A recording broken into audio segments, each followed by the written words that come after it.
గలాతీయులకు రాసిన పత్రిక 5:1. గెలషియన్స్ 5th chapter verse 1. తొందరగా.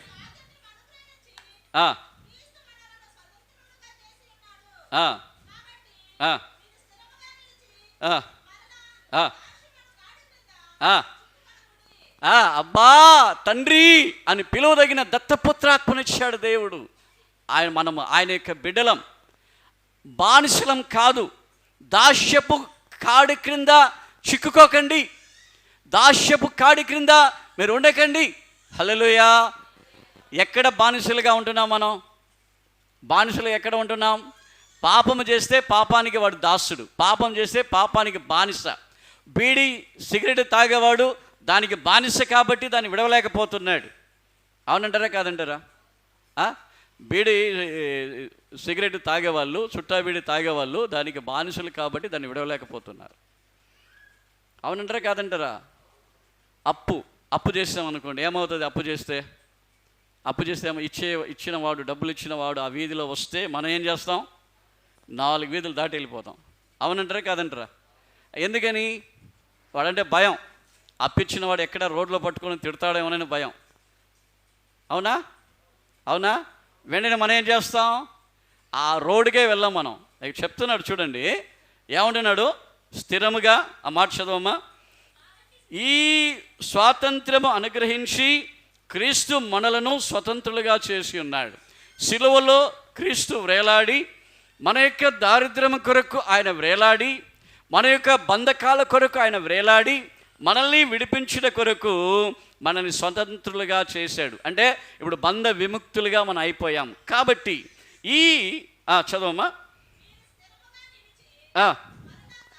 మీరు స్థిరముగా నిలిచి మరలా బానిసత్వపు ఆ కాడి క్రింద చిక్కుకొనకుడి. ఆమెన్. నిజంగానండి, నిజంగా యేసు నా దేవుడు, యేసు నా తండ్రి, యేసు నా రక్షకుడు, యెహోవా నా దేవుడని నమ్ముకునే బిడ్డలు దయచేసి గమనించండి. ఇకపైన అప్పు చేయకండి. నీ తండ్రి అప్పులవాడు కాదు. నీ తండ్రి బానిస కాడి కింద లేడు.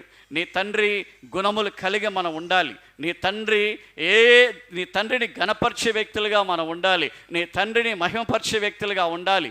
హల్లెలూయా చెప్దామా? హల్లెలూయా. ఈరోజు అప్పులు చేసి ఎగ్గొట్టి ఎంతోమంది పారిపోయిన వాళ్ళు, చనిపోయిన వాళ్ళు ఉన్నారు. హల్లెలూయా.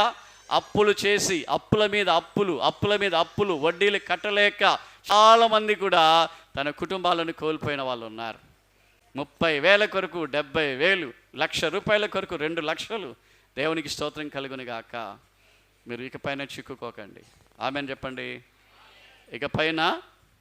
ఇకపైన అందరు గొంతెత్తి, ఇకపైన నేను అప్పు చేయను. ద్వితీయోపదేశ కాండము, డ్యూటెరోనమీ 28th chapter 12, 13, 14 చదవండి.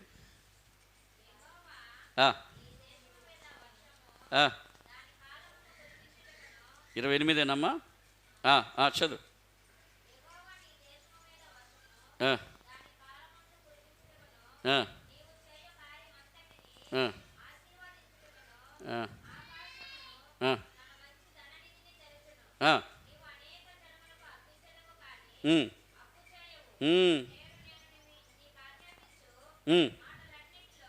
అనేక జనులకు అప్పిస్తావు కానీ అప్పు చేయవు. ఎవరు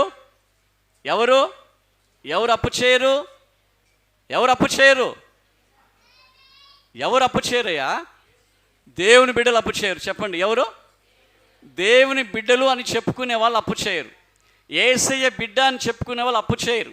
ఆయన ఎట్టివాడో మనము కూడా అట్టివాళ్ళుగా మారుతాం. ఆయన ఐశ్వర్య సంపన్నుడు కాబట్టి మనము కూడా దరిద్రులుగా కాదు, ఐశ్వర్య సంపన్నులుగా మారుతారు. హల్లెలూయా చెప్పండి. సకల సమృద్ధి ఆయన దగ్గర ఉన్నది.